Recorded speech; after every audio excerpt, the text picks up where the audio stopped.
a la lección.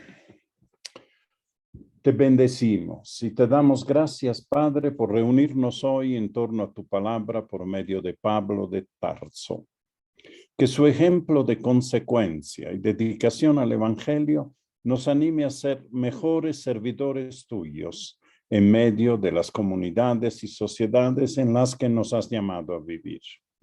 Te lo pedimos por tu Hijo, Jesús el Cristo, quien vive y reina contigo en la unidad del Espíritu Santo. Amén.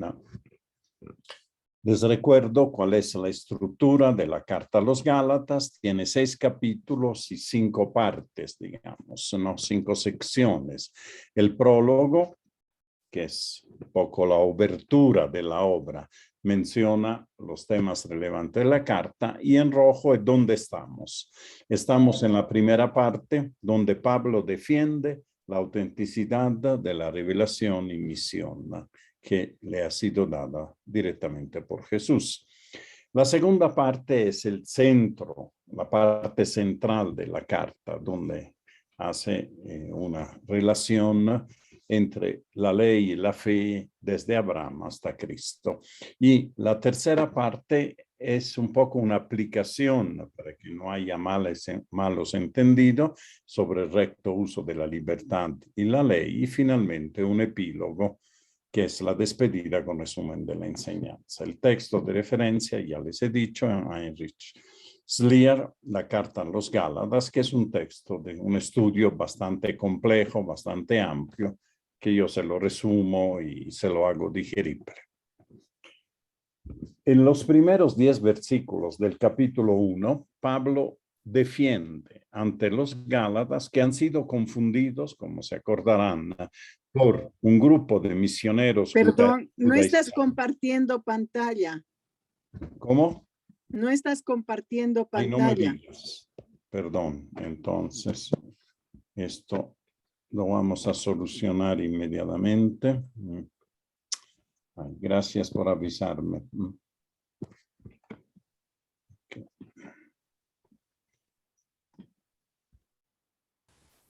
Gracias. Entonces, compartir. Ok, ahora pueden ver, ¿no? Lo que he mostrado. Sí, ahora está perfecto.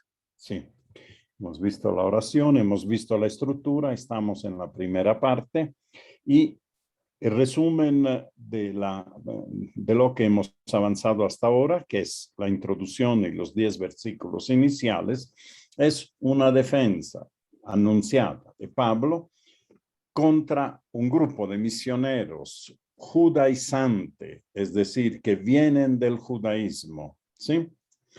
¿Qué defiende Pablo contra este grupo? Que el evangelio que él predicó es la única buena noticia encargada al apóstol directamente por Dios Padre, por Jesucristo. Esto frente a las insinuaciones de este grupo de que Pablo no es un apóstol, Pablo es simplemente un maestro que tiene que responder de lo que enseña ante los apóstoles. Pablo dice no. Mi evangelio es auténtico, tan auténtico como el de los apóstoles, porque yo lo he recibido directamente de Cristo. Y de hecho ahora vemos cómo se explaya Pablo para demostrar que su llamada, su evangelio es auténtico y apela a varios argumentos. Empezamos. ¿Por qué os hago saber, hermanos, que el evangelio anunciado por mí no es de orden humano? Pues yo no lo recibí ni aprendí de hombre alguno, sino por revelación de Jesucristo. Pues ya estáis enterados de mi conducta anterior en el judaísmo, cuán encarnizadamente perseguía la iglesia de Dios y la devastaba. Y cómo sobrepasaba en el judaísmo a muchos de mis compatriotas contemporáneos, superándoles en el celo por las tradiciones de mis padres. Mas, cuando aquel que me separó desde el seno de mi madre y me llamó por su gracia, tuvo a bien revelar en mí a su Hijo para que le anunciase entre los gentiles al punto, sin pedir consejo, ni a la carne ni a la sangre, sin subir a Jerusalén donde los apóstoles anteriores a mí, me fui a Arabia, de donde nuevamente volví a Damasco. Entonces, aquí vemos que Pablo apela a su vida anterior, a su profesionalismo, digamos, de judeo, en el judaísmo, de maestro del judaísmo, y al llamado especial, singular, que tuvo de Dios en Cristo. De manera que este llamado lo habilitó inmediatamente para ser apóstol, para ser misionero, sin necesidad de ir a pedir permiso a nadie, porque el permiso lo tenía del Señor. Y de hecho, ahora yendo versículo por versículo, después de lo que Pablo ha dicho con dureza, yo diría hasta con descortesía, con los Gálatas al comienzo de la carta, ahora toma un tono un poquito más familiar, porque os hago saber hermanos, ¿no? Ahora ya los llama hermanos, ya no los llama Gálatas, insensatos o cualquier otra cosa que como los llamará. Que el evangelio anunciado por mí no es de orden humano, pues yo no lo recibí ni aprendí de hombre alguno, sino por revelación de Jesucristo.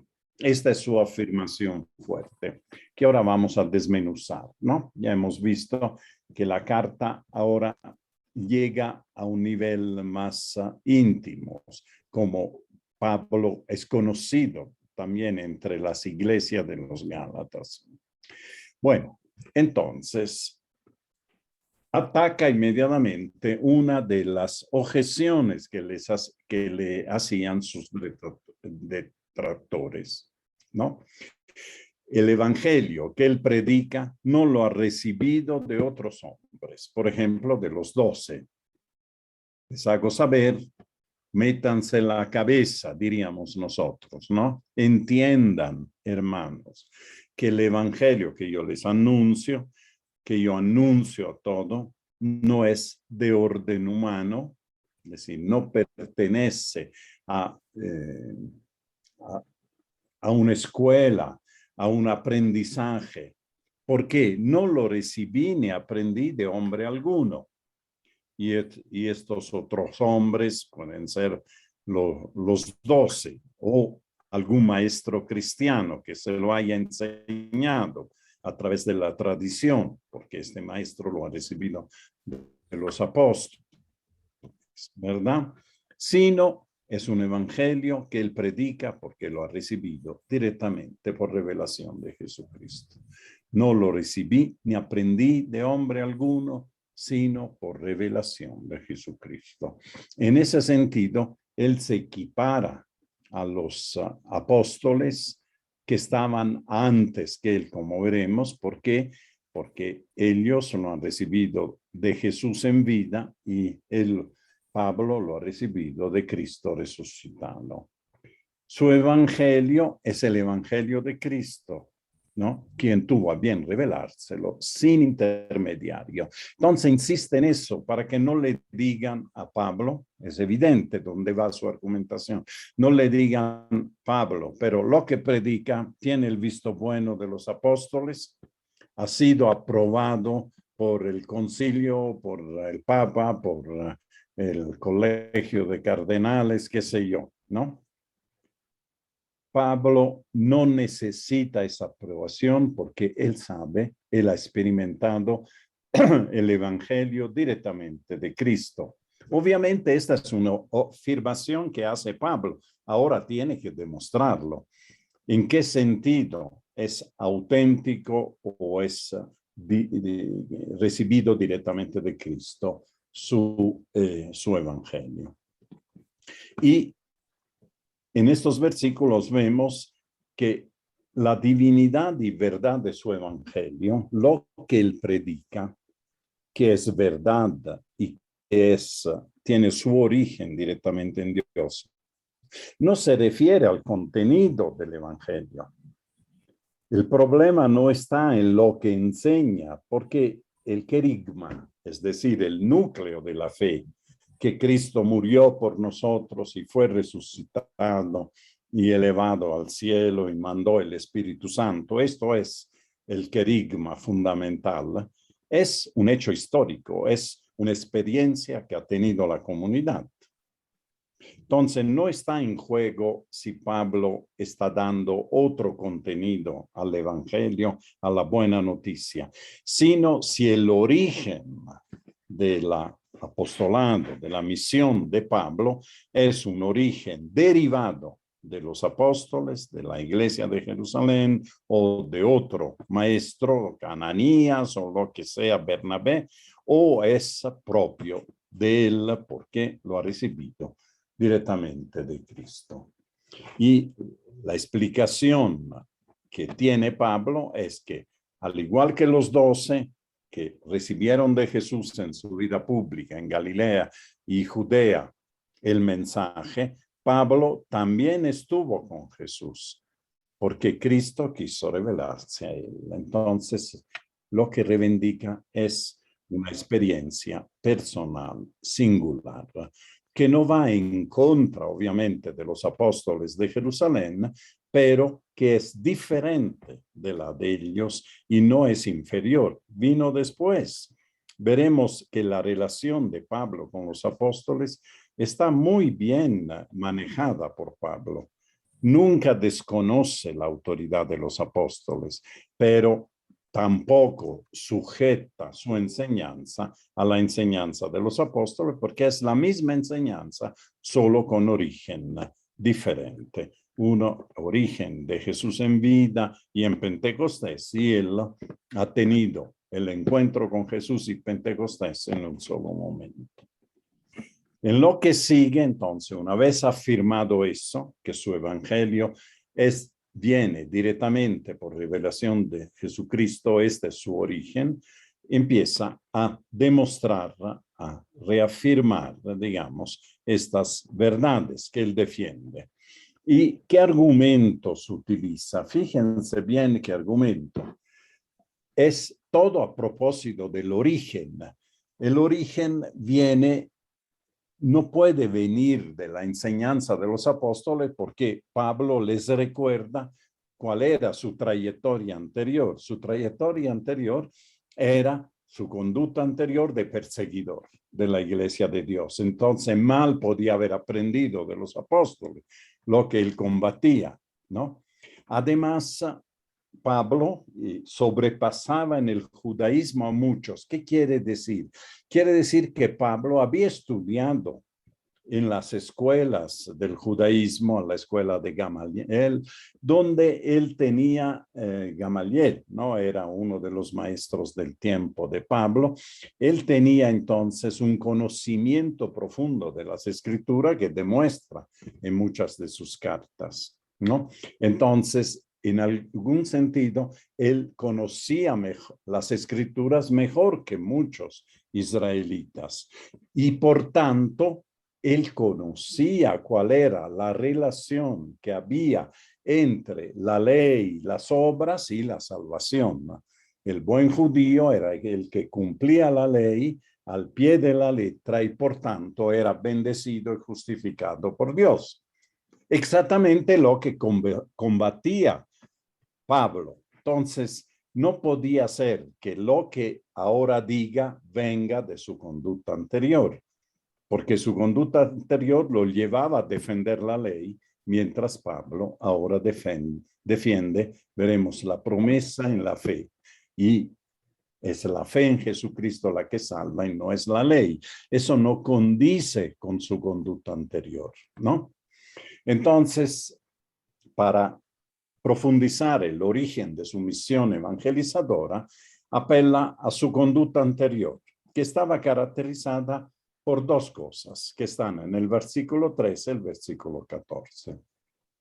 La primera es la sañuda persecución a la iglesia de Dios, que estaba documentada en hechos y conocida por los Gálatas, ya sea porque el apóstol lo contaba En varios momentos de su vida, Pablo hace referencia a su conducta anterior y a su conversión, ¿verdad? En el camino a Damasco.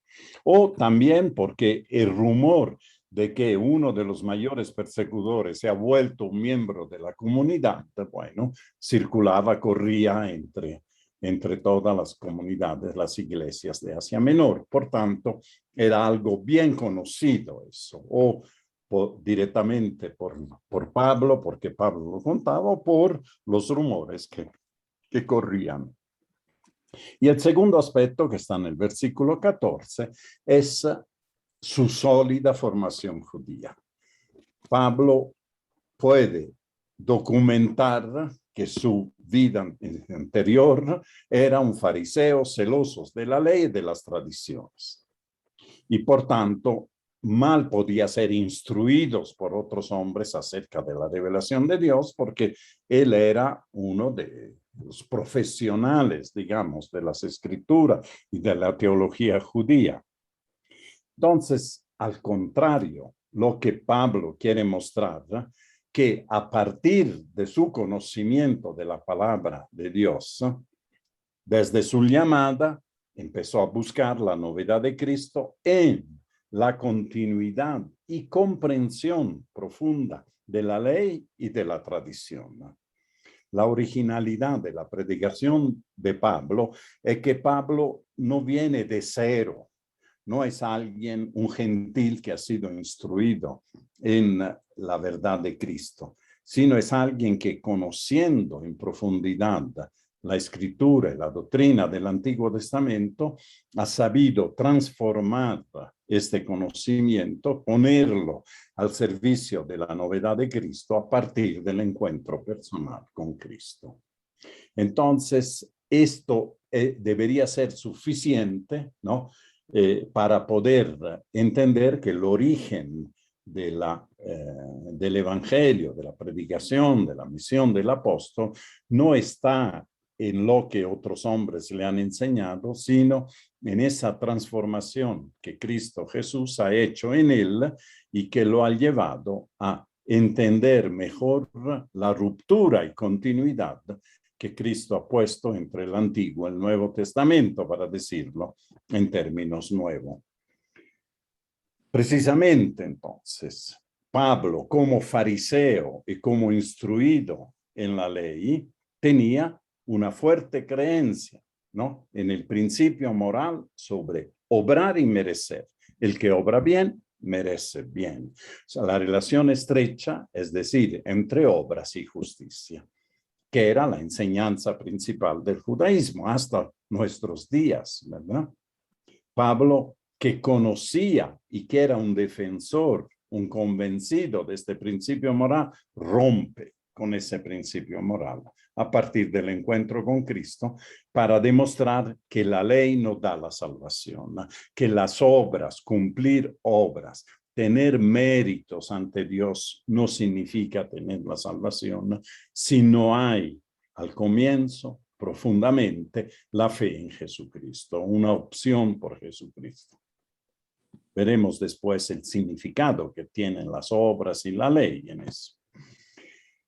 Aquí habla de la iglesia de Dios, no cuán encarnizadamente perseguía la iglesia de Dios. Esta iglesia de Dios, en el capítulo 6, versículos 16 de la misma carta a los Gálatas, se llamará el Israel de Dios, que es una expresión muy bonita. Es el mismo Israel que asegura la continuidad del plan de Dios en la historia. No es que la iglesia ha surgido en contra de Israel. El judaísmo se ha puesto en contra de la iglesia, no la iglesia en contra del judaísmo, por lo menos a los comienzos. Después, históricamente, han sucedido muchas cosas. Pero es fundamental reconocer que la iglesia ha surgido como una parte del judaísmo, un resto del judaísmo que se ha desarrollado. Lo mismo que el judaísmo ha surgido como el resto de los que fueron desterrados a Babilonia, que decidieron volver a reconstruir Jerusalén y Judea. De la misma manera, del judaísmo que se quedó anclado a su Babilonia, sus normas de la ley, que no supo reconocer a Jesús, en Jesús, la novedad y la salvación de Dios, de este judaísmo surgió una rama que es la iglesia de Dios, el Israel de Dios, que después se abrió a todos los gentiles como era en la voluntad de Dios, que era prácticamente la misión que tenía Israel hacia todos los pueblos. Entonces, es importante esta analogía entre el resto de los judíos que volvieron de Babilonia y el resto de los judíos que creyeron en Jesús, y tuvieron fe en Jesús. Vamos adelante. Mas cuando aquel es Dios Padre, ¿no? Aquel que me separó desde el seno de mi madre y me llamó por su gracia, tuvo a bien revelar en mí a su Hijo, para que le anunciase entre los gentiles, al punto, sin pedir consejo ni a la carne ni a la sangre, sin subir a Jerusalén, donde los apóstoles anteriores a mí, me fui a Arabia, de donde nuevamente volví a Damasco. Aquí sigue contando un poco la historia de su conversión, ¿no? Es decir, reconoce que aquel que lo separó desde el seno de su madre, separar es como consagrar, llamar, tener una vocación desde el seno de su madre. Dios lo conoció desde el seno de su madre y lo llamó por su gracia, no por sus méritos, por su gracia, desde el vientre de su madre. Tuvo a bien revelar en mí a su Hijo. Cuando Dios Padre decidió revelar a Jesucristo a Pablo, con el fin de que lo anunciase y lo anunciase entre los gentiles. Es decir, Pablo tiene entonces una triple conversión. La conversión a Jesucristo, a la fe en Cristo, la conversión a volverse misionero del Evangelio, a evangelizar, y tercero, de hacerlo de manera especial entre los gentiles. Cuando tuvo esta convicción, ¿sí?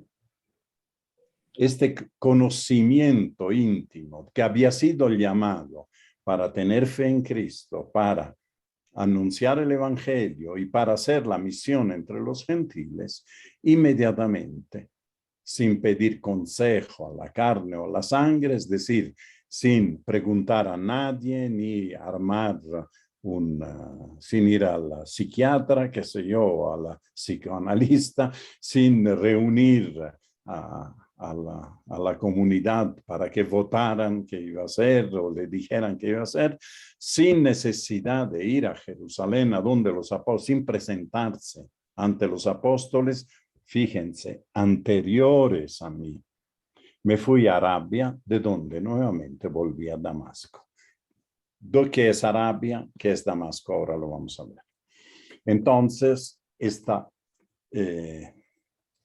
recuento de su itinerario espiritual y apostólico, desde el seno materno, pasando por su vocación de maestro fariseo, me llamó por su gracia, y sin renegar, porque nunca reniega Pablo de su pasado. Obviamente puede renegar de lo que persiguió a la iglesia, pero lo hacía en buena fe, lo hacía para defender la ley de Dios. Bueno, hasta la revelación del Hijo en el camino a Damasco y en lo sucesivo, para que sea apóstol de la gente, mediante esta triple llamada, como hemos dicho, a la fe en el Hijo, al apostolado de la buena noticia, a la misión específica entre los gentiles, pero no exclusiva, porque veremos que Pablo predica en la sinagoga, pero predica sobre todo entre los gentiles.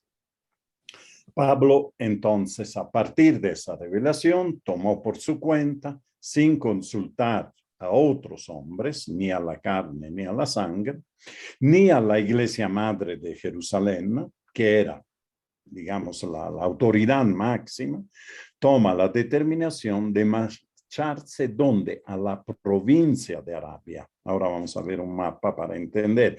Esta Arabia está al sur de Damasco, al sureste de Damasco. ¿A qué hacer? ¿A evangelizar? Tal vez. O haciendo un retiro, haciendo una revisión de su vida, del mensaje de Cristo, asimilándolo más. No sabemos porque Pablo no habla de eso. Entonces todo lo demás es especular. Pero después de un tiempo regresó a Damasco, siempre siguiendo al Espíritu, llevado por el Espíritu. Pero con esos recuerdos, con esos recuentos, ¿qué quiere decir Pablo? Quiere decir que su conversión y posterior vocación no fue un encargo de otros, de los demás apóstoles, y tiene el cuidado de decir anteriores, no superiores a mí. Eso no quiere decir que desconozca la autoridad de los apóstoles, pero los pone en el mismo nivel en cuanto a apóstoles, en cuanto anunciadores del evangelio, no en cuanto dirigente de la iglesia, diríamos, ¿no? Jefes de la iglesia. Entonces, anteriores a mí, dice, no superiores. Entonces, no fue un encargo de los apóstoles, no fue a Jerusalén a pedir permiso para poder predicar, sino fue un mandado libre y directo de Dios. De ahí, de esta experiencia, viene la autoridad extraordinaria de Pablo para anunciar el evangelio como él lo hace. Y de manera paralela y complementaria, yo diría, de cómo lo hacen los demás apóstoles, con la especificidad, la particularidad que la predicación de Pablo se dirige fundamentalmente a los gentiles, ¿no?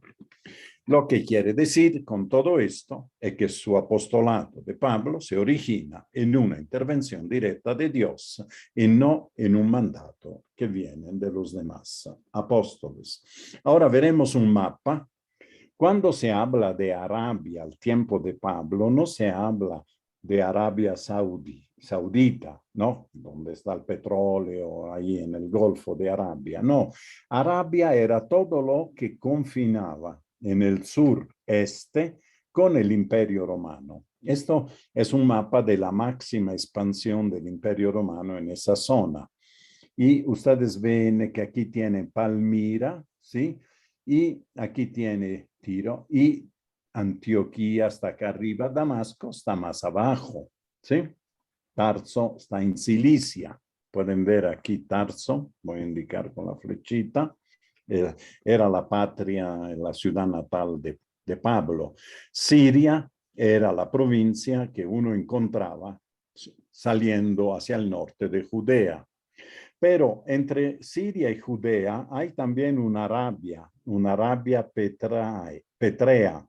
Esta Arabia petrea es la que hoy en día conocemos por la ciudad de Petra, de la arquitectura de la ciudad de Petra, que está en Jordania y que se ha vuelto muy famosa en lugar de visita turística. Y la Arabia propiamente dicha era todo lo que no era parte del Imperio Romano y aquí era desierto o algo así. Entonces, cuando dice que de Damasco, que está por acá, digamos, donde está la flechita, Pablo se fue a Arabia, se puede haber ido aquí en la frontera, perdón, en la frontera con Arabia o en la Arabia petrea, ¿no? En esta parte. Bueno, no lo sabemos exactamente, pero se fue a esa región. No ha debido ir muy adentro en el desierto. ¿Qué iba a hacer? Se fue para estar tranquilo. Si fue a Arabia petrea, posiblemente fue a evangelizar, mientras esta Arabia más desierta. Bueno, de todas maneras, esa es la primera parte. Seguimos entonces con el texto de 18 a 24, así terminamos el primer capítulo. Y sigue contando la historia de su conversión. Dice, luego, de ahí a 3 años, subí a Jerusalén para conocer a Cefas, es decir, a Pedro, y permanecí 15 días en su compañía. No vi a ningún otro apóstol, y sí a Santiago, el hermano del Señor. En lo que os escribo, Dios me es testigo de que no miento. Luego me fui a las regiones de Siria y Cilicia, que hemos visto antes en el mapa. Pero personalmente no me conocían las iglesias de Judea que están en Cristo. Solamente habían oído decir, el que antes nos perseguía ahora anuncia la buena nueva de la fe, que entonces quería destruir, y glorificaban a Dios a causa de mí. Vamos a ver esta parte del relato. Entonces, los primeros dos versículos nos recuerdan que 3 años después, 3 años como siempre en la antigüedad se contaba, no había el año 0, se contaba el primero y el tercero como año. Por ejemplo, podía haber sido diciembre del 2021, el primer año, todo el 2022, el segundo año, y enero del 2023. Para los antiguos eran 3 años. En realidad, 3 años correspondían más o menos a 1 año y medio, algo así. Subí a Jerusalén para conocer a Cefas. No fue a conocer en general los apóstoles, las comunidades. Fue a conocer al jefe de la iglesia, de todas las iglesias, al sucesor de Cristo, el que Cristo había encargado de guiar a su iglesia. Y permanecí 15 días en su compañía. ¿Les parece mucho o poco? 15 días. Miren, por lo que significaba un viaje, ¿no? Desde Siria hasta Jerusalén, que podía durar un par de semanas, caminar 2 semanas o más para estar 15 días y después otra vez ponerse en camino, parece que es muy poco. Fue una visita relámpago. No fue una visita, quiere decir Pablo, a instruirse. No fue a pasar un cursillo de evangelización, ¿no? No fue a recibir un título, ¿no?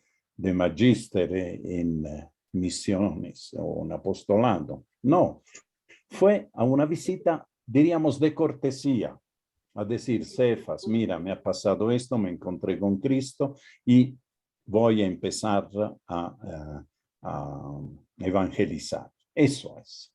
Por eso permanece 15 días en su compañía.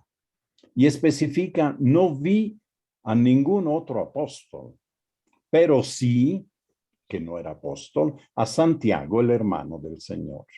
Sabemos de Hechos de los Apóstoles que la comunidad de Jerusalén tenía como jefe, hoy diríamos obispo, a Santiago, el hermano del Señor. La familia de Jesús, la familia de Nazaret, el clan de Nazaret de Jesús, con todos sus parientes, sus familiares, ya a estas alturas estaba reconciliada, estaba trabajando junto desde el cenáculo, desde Pentecostés, desde la crucifixión de Jesús, en realidad, estaban trabajando juntos. De manera que Pedro le concedió a Santiago la dirección de la comunidad en Jerusalén, mientras Pedro empieza a hacer algunos viajes por Judea para tener un poco el seguimiento de las comunidades que se iban formando. Estas son, no hay que sorprenderse que la comunidad de Jerusalén estuviera a cargo de Santiago. De manera que Pablo sube, se encuentra con el jefe de la iglesia, Pedro, Cefas, y también se encuentra con el hermano del Señor, que era su anfitrión en la comunidad. Era él que lo respaldaba para que la gente no se corriera de como ahora vamos a ver, ¿no? Para ser más preciso, si la conversión de Pablo fue por el año 36, ¿sí? 6 años después de la resurrección de Jesús, de la muerte y resurrección de Jesús, que con casi total seguridad es el año 30, su subida a Jerusalén tuvo que ser por el año 38, unos 20 años antes de la carta a los Gálatas, para tener referencia, ¿no? Es un buen tiempo después de la revelación, es decir, 2 años después que tuvo la revelación de Cristo. En Hechos 9, 26, 30, de alguna manera tenemos, ahora vamos a leer, tenemos el relato de esta visita en los Hechos de los Apóstoles, en el capítulo 9. Ahora vamos a leer. Y que tiene algunas diferencias con lo que nos cuenta Pablo. Después vamos a explicarlas. Dice Saulo en Jerusalén. Ya ha narrado la conversión de Saulo, ha narrado la predicación de Saulo en Damasco, y dice así: llegó a Jerusalén y intentaba juntarse con los discípulos, pero todos le tenían miedo, no creyendo que fuese discípulo. Entonces Bernabé le tomó y le presentó a los apóstoles y les contó cómo había visto al Señor en el camino y que le había hablado y cómo había predicado con valentía en Damasco en nombre de Jesús. Andaba con ellos por Jerusalén predicando valientemente en el nombre del Señor. Hablaba también y discutía con los helenistas, pero estos intentaban matarle. Los hermanos, al saberlo, le llevaron a Cesarea y le hicieron marchar a Tarso.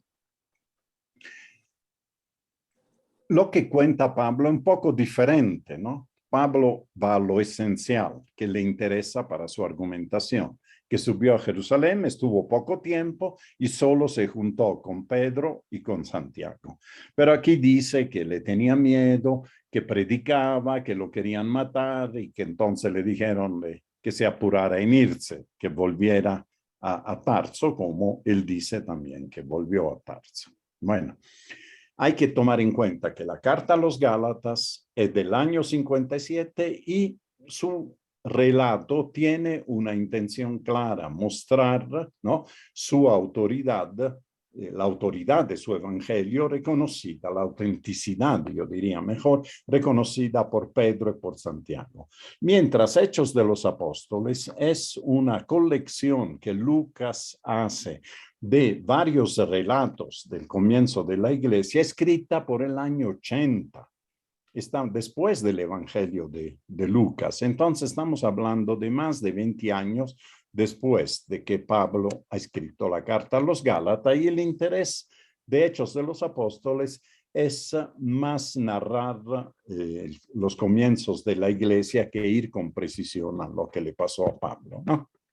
Entonces, lo que queda de este relato común a los dos, que Pablo fue a visitar a Pedro, no fue a reportarse, ¿no? Fue a visitar a Pedro, posiblemente, como dice acá, con el fin de compartir el contenido de su evangelio y de su vocación, ¿no?, con la tradición de los dos. ¿Sí? Una visita corta, un par de semanas, suficiente por intercambio de experiencia, no por un curso de aprendizaje o una audiencia para recibir órdenes o ser encargado de una misión. No se trata de eso. Pablo no va para eso. Va para contarle a Pedro cuán grande es el Señor, la gracia de Dios que lo ha hecho convertir y le ha dado la capacidad de poder anunciar el evangelio de una manera paralela a lo que hacen los discípulos y con el mismo, absolutamente con el mismo valor y con la misma autoridad.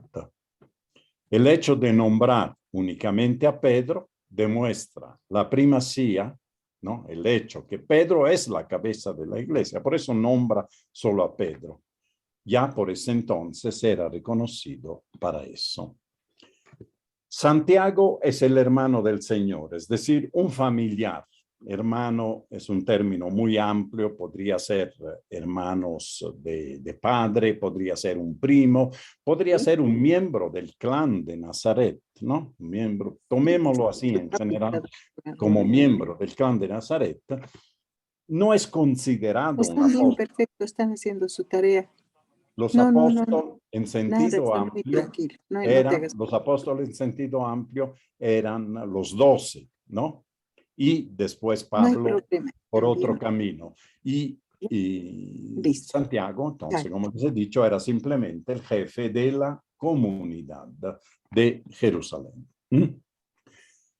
Y pasamos a los últimos versículos. En lo que os escribo, Dios me es testigo de que no miento.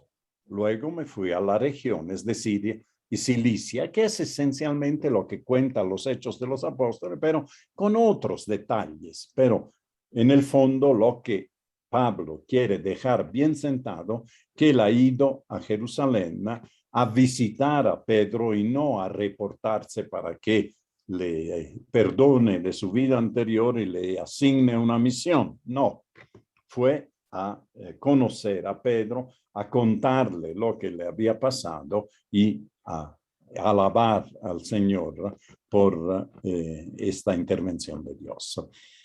Ahora, para ir hasta Siria o Cilicia, si va a Siria, va por tierra. Si va a Cilicia, tiene que ir en barco desde Cesarea, como insinúa Hechos de los Apóstoles, pero de todas maneras tienen que cruzar Judea.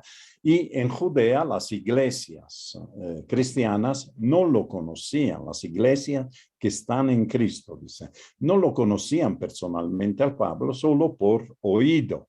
El que antes nos perseguía, ahora anuncia la buena nueva de la fe.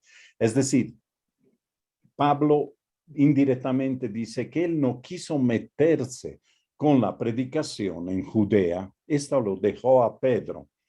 Él ya estaba destinado, estaba orientado a predicar entre las iglesias o entre los judíos de la diáspora y finalmente también a los gentiles, ¿no?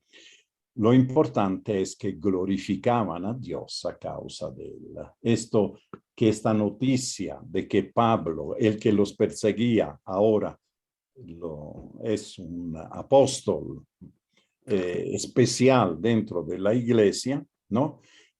Hace que las iglesias den gloria a Dios, es motivo de alegría de estas comunidades judeo-cristianas, ¿no? Estas cosas lo hemos dicho. En Siria y en Cilicia, sobre todo en Cilicia, en su ciudad natal, apenas había comunidades cristianas. Estamos al comienzo de la expansión del cristianismo, entonces es posible que no había. Pablo, que acaba de visitar dos miembros prominentes de la iglesia de Jerusalén, sigue siendo poco conocido en Judea y ahora se dirige a Tarso y de ahí va a empezar su predicación, ¿no?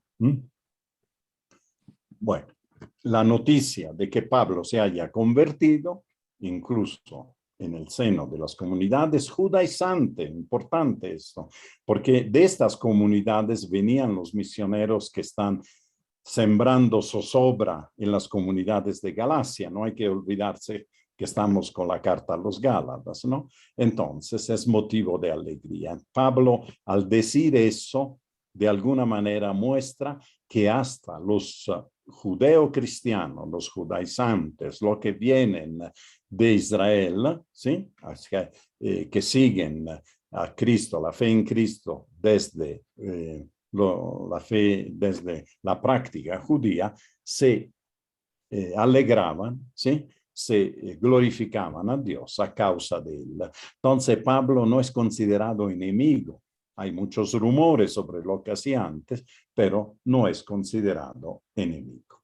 Esto es entonces todo el texto de hoy, donde vemos que Pablo hace un recuento de su vida en función de lo que después presentará a los Gálatas como argumentos teológicos de fe para mostrar cuál era su trayectoria anterior, que no deja dudas, ¿no? Sobre que él no viene de una escuela o de un maestro cualquiera, sino que viene con una fuerte preparación judía, con un llamado directo de Dios.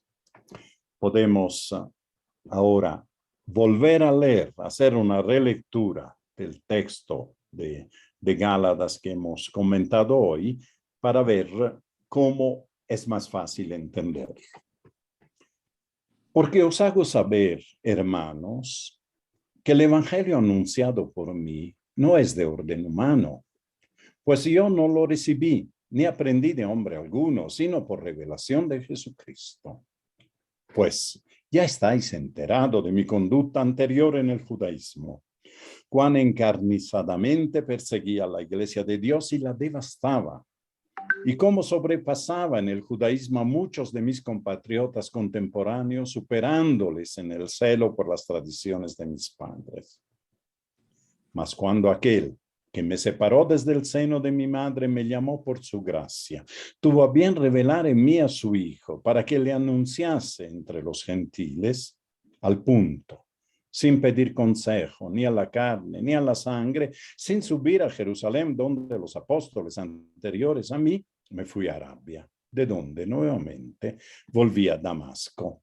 Luego, de allí a 3 años, subí a Jerusalén para conocer a Cefas y permanecí 15 días en su compañía.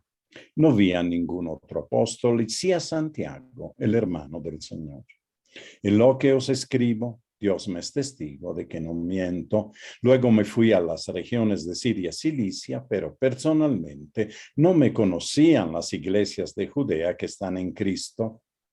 Solamente habían oído decir, el que antes nos perseguía, ahora anuncia la buena nueva de la fe que entonces quería destruir. Y glorificaban a Dios a causa mía. Por tanto, haciendo un resumen apretado de este capítulo 1, Pablo relata los orígenes de su apostolado con el fin de remarcar la autonomía y la autenticidad de su evangelio, reconocidas ambas, autonomía y autenticidad, por los apóstoles y la Iglesia Madre de Jerusalén. Como siempre, al final de esta lección hacemos una aplicación, algo que nos pueda ayudar en nuestra vida de lo que hemos leído, aunque es algo bastante específico de la vida de Pablo, pero pienso que hay algo que nos puede servir. Al igual que Pablo, a veces no estamos conscientes que la gente cambia. Pablo tuvo que pasar sin sabores, porque la gente lo conocía de una manera, conocía un Pablo perseguidor de la iglesia, enemigo de Cristo, y ahora se encuentran con alguien que Bernabé les asegura, no, este es un buen tipo, ha encontrado a Cristo, van a ver, pucha, siempre tienen miedo, ¿no? Que es un lobo con piel de oveja. Pero la verdad es que, al igual que Pablo, la gente cambia. La gente cambia entre prejuicios y alabanza a Dios.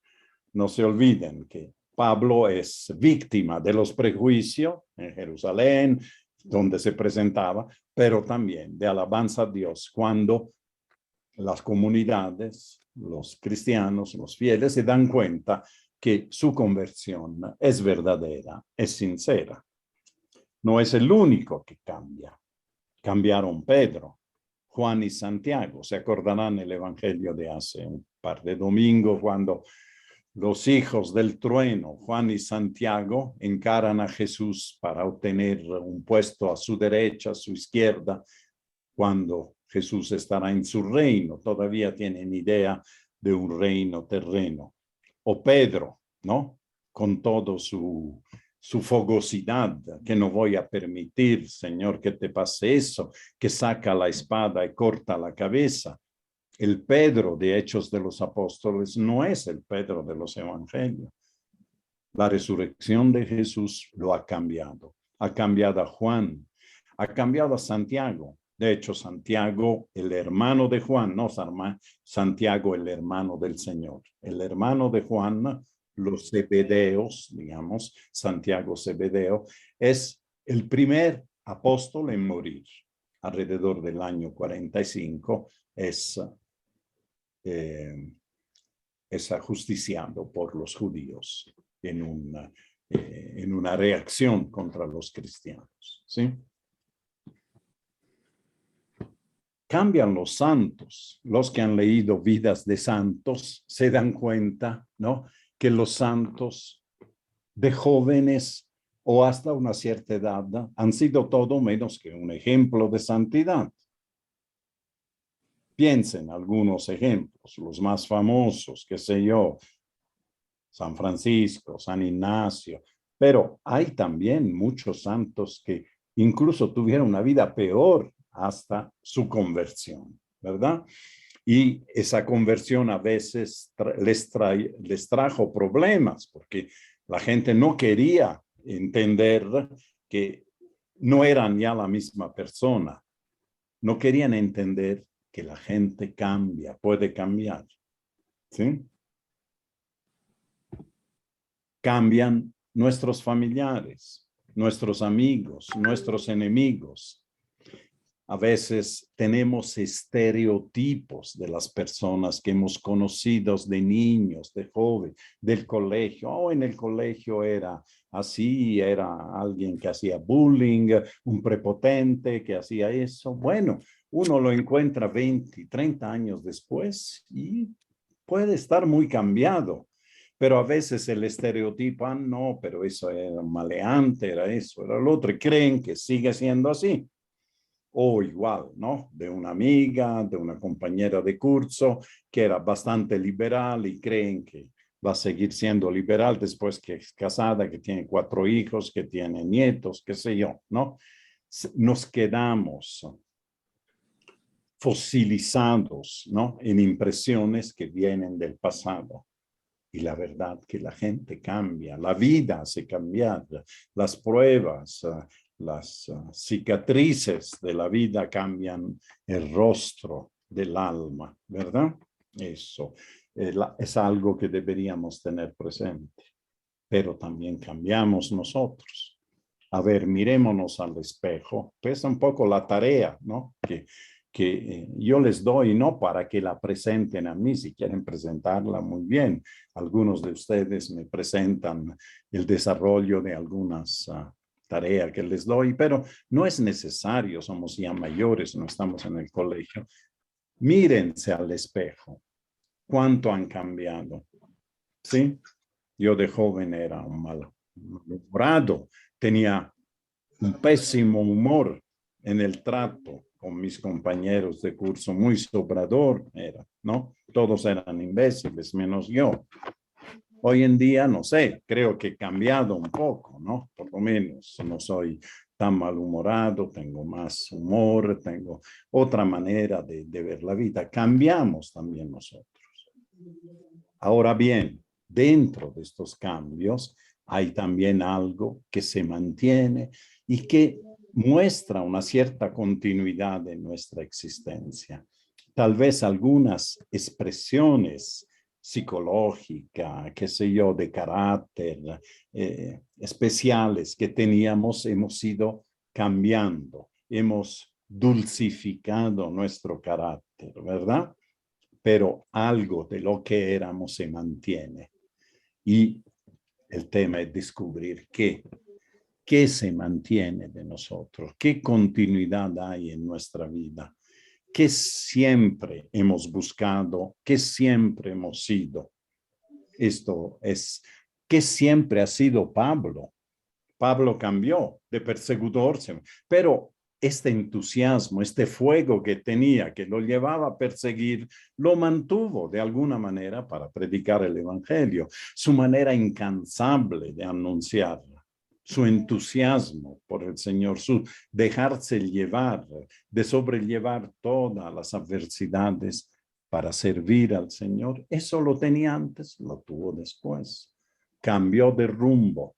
A veces es el mismo barco, solo que con un golpe de timón ya navega en otras aguas. Bueno, esto es algunos apuntes que le doy, algunos estímulos para que en la aplicación puedan ustedes realmente bajarlo, ¿no? A sus experiencias, sus conocidos, a sus santos, a sus amigos, a ustedes mismos, pero reconociendo también la continuidad que existe en la existencia. Y con eso son las 7:30, hemos terminado nuestra